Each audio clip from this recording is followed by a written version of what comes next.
Hi guys, I will try not to let this video develop into a rant. I know that was probably a turn off for some people, but when you gotta say stuff, you just gotta say stuff to get it off your chest. Okay, so I finished applying the 80% merino. Oh, let me turn that off. It was the 80% merino, no, 80% alpaca, 20% merino. Where's my little cheat sheet? It's somewhere over here. But it was this one. And so I finished plying it. It is a 3-ply. It was Navajo plied. And this is actually a 2-ply mill spun lace. It's a heavier lace. And then you'll see my 3-ply, which is a fingering sock weight yarn beside the mill spun lace. And you can see my 3-ply is almost the same as the mill 2-ply lace. So it could be, because once it's washed, it'll bloom a little bit. This has already been washed. So this will end up being a heavy lace, light fingering to yarn. So, so I just wanted to share that with you guys. I'm going to, I don't even know if I'll be able to upload this video, because for some reason, the uploader on YouTube isn't working. So I don't know why I can't manually upload. I've checked JavaScript's not being blocked, YouTube's not being blocked. I cleared my caches. I did all that stuff that you're supposed to do, and I've tried it on different computers. The uploader is simply not working for me tonight. So my husband's trying to put me in a diabetic coma. He got me this little teeny tiny bag of M&Ms because I was craving something sweet. So he's not. I took my medicine. I'm good. My sugar's fine. If I feel like it's not, if I start feeling weird, I'll check it to see if it's a little high. But you got to eat chocolate every once in a while. So the Niddy Noddy is right here. Here. It's Bob Wilson 1 2 3 here. I love it when she says that. So I have my lazy cake behind me, so I'm moving that. And there we go. So this is the Niddy Noddy. Alright? And I'm just about to make this smaller so you guys can see everything. It's just to give you a basic idea of how to use it. So, okay. I hold the yarn, I hold it down here. The yarn that I start with, I always put it down here. You can see that's about 6 inches, I guess, from the base. So I always hold my end down here, out my way. And I go across the free end, which doesn't have a cap on it. That's where you can slide your fiber off. The ends with the caps help keep the fiber from sliding off, and then you end up with an unholy mess. So I go over, down, under, up to the other side that does not have any yarn on it, and I go over, down, under, and now we're back where we started. And you just keep doing that. Over, down, under, across, over, down, under, back to the beginning. Okay, we're going over and down, under, across, over, down, under, back to the beginning. And once you figure it out and you get into a rhythm, you can go pretty quickly with this, with your Niddy Noddy staining. Because what you're doing is you're staining your yarn. You're getting your yarn ready to be skeined, and then once you get it skeined, you can go and you can wash it. And you don't have to worry about it being tangled or anything like that, because the ties, you guys have seen fiber that I've had tied off. Yes, I don't have any close up, but I'll show you up here once I finish getting this, because it's a bulkier yarn. heavy worsted to light bulky. So once I get it up here, I'll show you how to tie it off. So let me get it up there for you. And I don't want to like blend the clips together, so just bear with me. It won't take very long.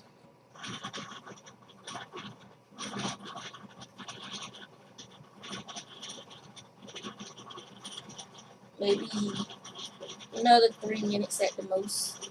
So there, you could go directly from the bobbin to the swift if you wanted to, and you could do it that way. I prefer it this way because to use my swift, I have to go back there and move stuff around. So why not just use my Niddy Noddy? Okay, and it travels well. I can take it apart and put it in my bag when I go places. I'll just pop it right back together. All right, see, I told you, it didn't take 3 minutes. So I always leave part of the leader from when I was spinning on the bobbin so that I don't have to put a new leader on. So what I'm going to do now is I'm simply going to, if I can break it, I'll break it. If not, I have to cut it. Usually I can just break it. So that one is skein. So this is what it looks like on the Niddy Noddy. Now we're going to secure all our ends. See, and I'm going to leave this little bit from the old one up there so I know where my end is at because it's a different color. You can tie like a little piece to the end, especially when you're using something like when you're doing a white. Now remember I told you guys in another video, save those little 6 to 7 inch pieces of scrap yarn from projects so that you can use that yarn to tie off your skeins from your spinning if you're going to be spinning. So you save those. I have like this little box here that I put like some of my scraps in to use for tying off. Since this is white, I don't want to use a black because even though this is a commercial yarn, I don't want to use any color like a black or anything. I want to use white. So I have some cotton that I can use. What did I do with it? Here it is. So I'm going to tie it with this cotton, this undyed cotton, and use that on this white yarn. That is just me. There are other people who use different colors and there's color fast. You don't have to worry about it. But I spend a lot of time spinning this yarn trying to get a bulk. It's hard for me to get thicker yarns. Once you start spinning thin, it is hard to get thicker yarns. The only reason I can get thick yarns now is because I have that electric spinning wheel and it doesn't have a dimmer control on it. So I have to work fast to keep the yarn from over twisting. So I'm ending up with a thicker, bulkier yarn, which I'm very pleased about because it's something I've always wanted to do, to spin bulky, thicker yarns, and then I don't have to rely so much on having to purchase bulky, thicker yarns. I can use this to make a nice thick hat. I could dye it any color I wanted to dye it because it's natural undyed wool. So okay, as you can see, I took and I tied a string here, and this is my end. Remember the part with the little bit of brown on it? So I know where that is at all times because of that different color. I normally do 2 ties per side. So I usually start about here. I put a tie here, then I go down and I put one here, and then I put one opposite it on the other side. And I do this all the way around, and I usually end up with 8. Sometimes I'll put a couple of extra ones up there, especially if I feel like it's just not working for me. Now remember our original string? I usually pull that out, okay? And then I take it up and over the normal way so that it's not crisscrossing up underneath. And then that can cause, once you get ready to unskein your yarn, it could cause it to become tangled if you don't do that, because it's crossing underneath your other yarns, and you might start pulling from there, and then sometimes it'll be just be in the wrong place and it'll be tangled. So now all I'm doing is just tying knots in the strings and cutting more cotton strings to use. And I'm not quite doing this in the way I want it to because I'm talking to y'all, not paying attention to what I'm doing. So I can always slide my knot up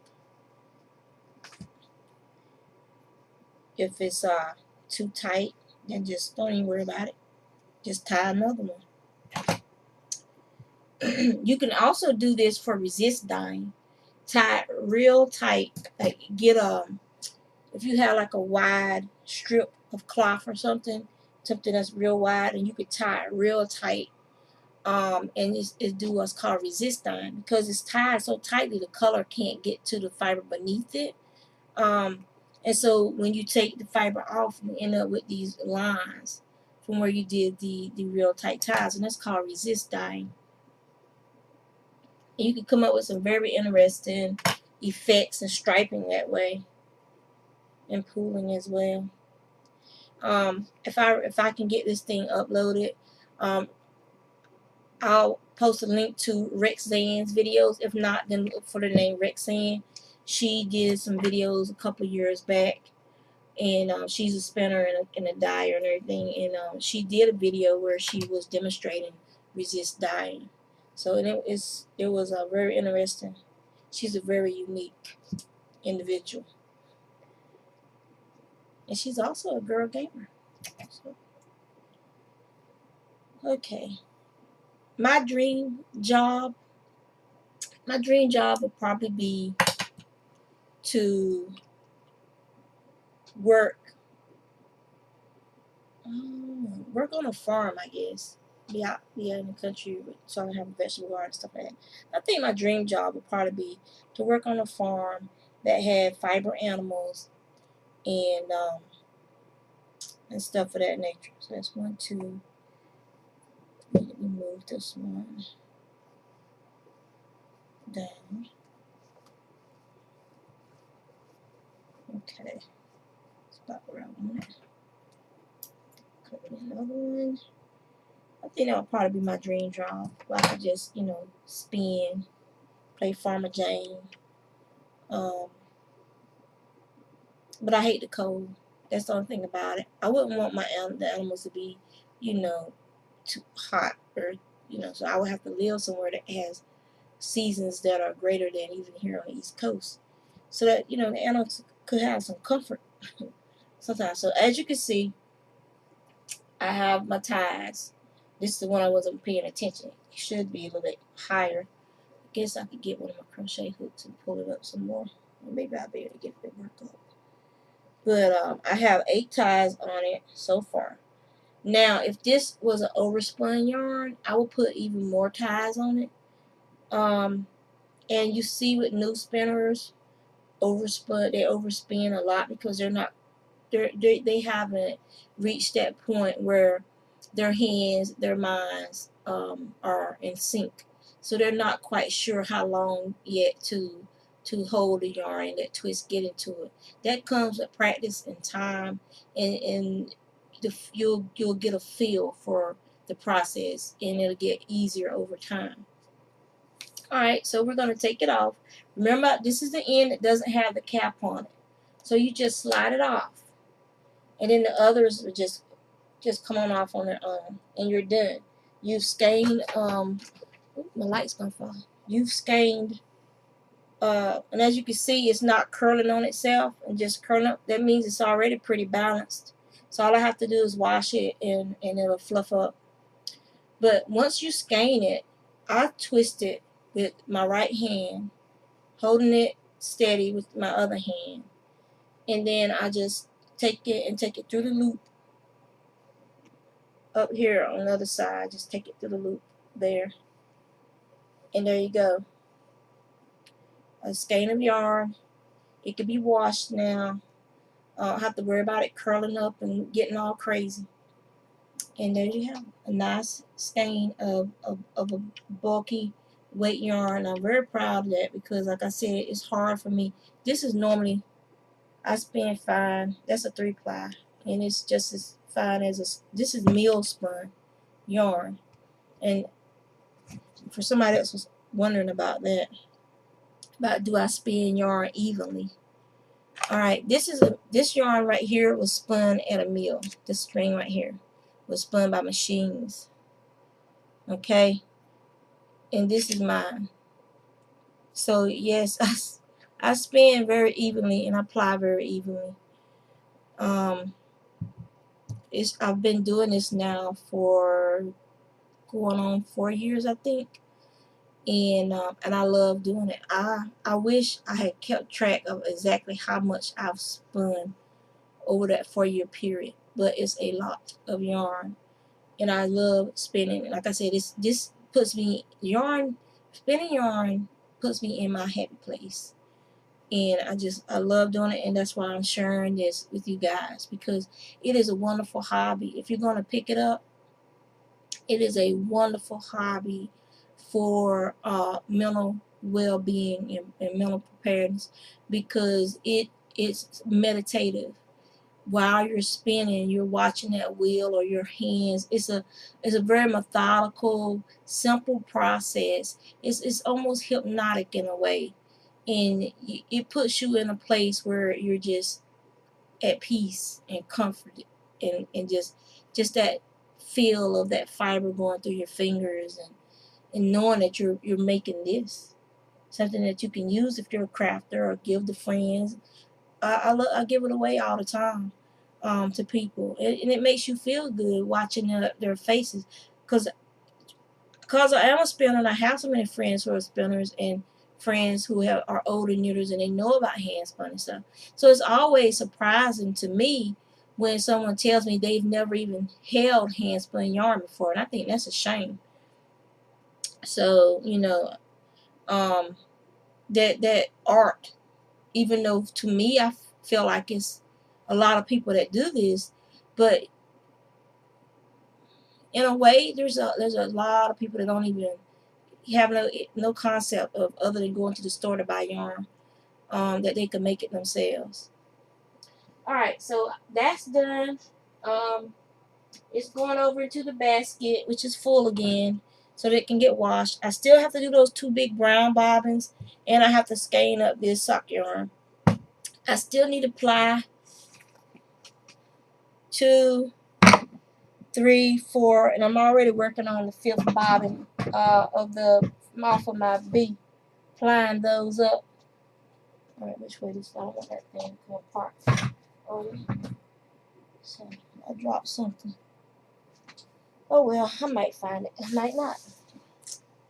Such is the woman cave. So, oh, there's my piece of paper. Yep, 80% Suri alpaca and 20% merino. This right here. So, okay, I'm gonna go now, and I'm gonna see if this webcam software can upload this video. If not, then I don't know what's going on with YouTube. The video I was trying to upload is from my Yarn for Breakfast meetup the other day. There is an amazing hat made by one of our members, Niddy.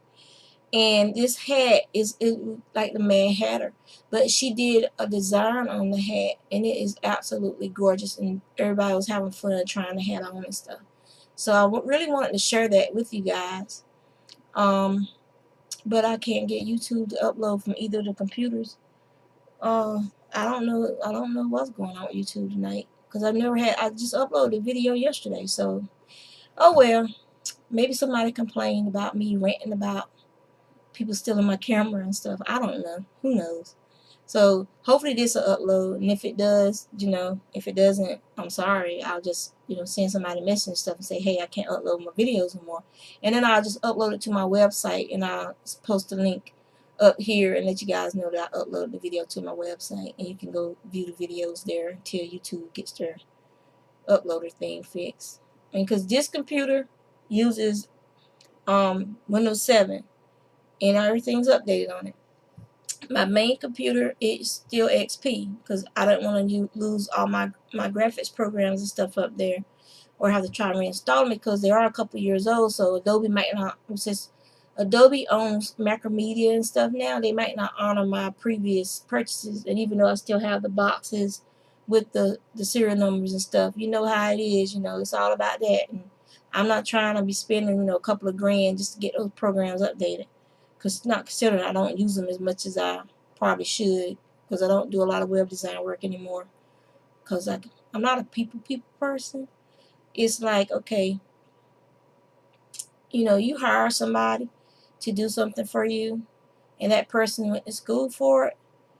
They are trying to counsel you in the current practices, the current trends and things of that nature, and then they're trying to counsel you on the best way for you, for your particular business. I mean, I've gone out and I've done research on your business, looked at other websites similar to your business, and then brought you a plan of action to make your site and to try and have your site be better than theirs structurally and content wise.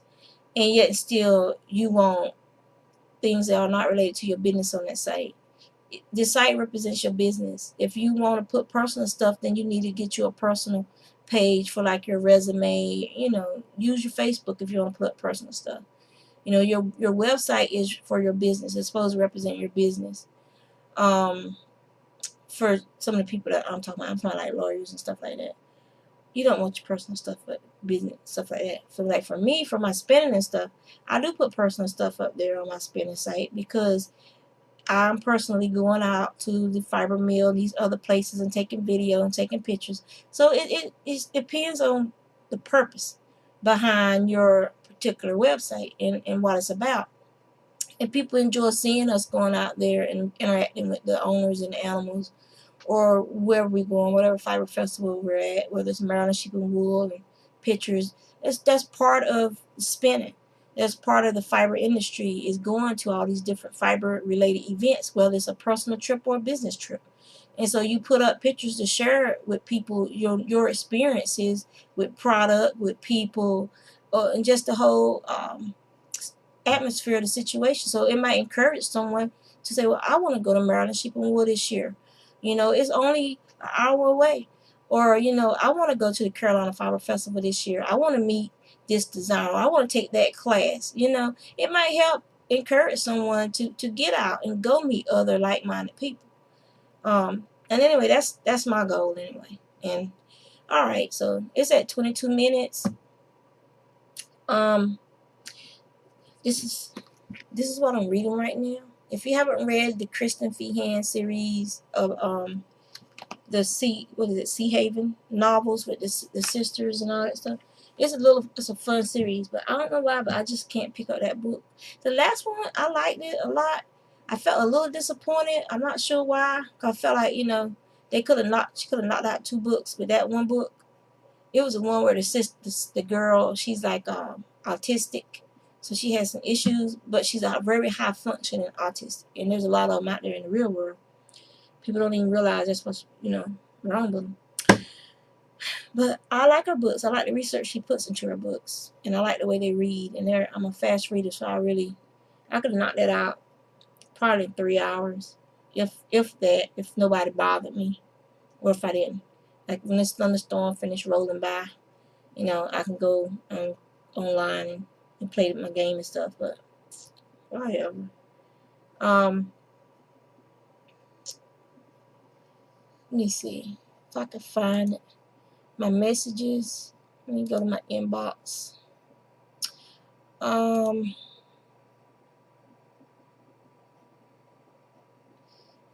daggone spamming people.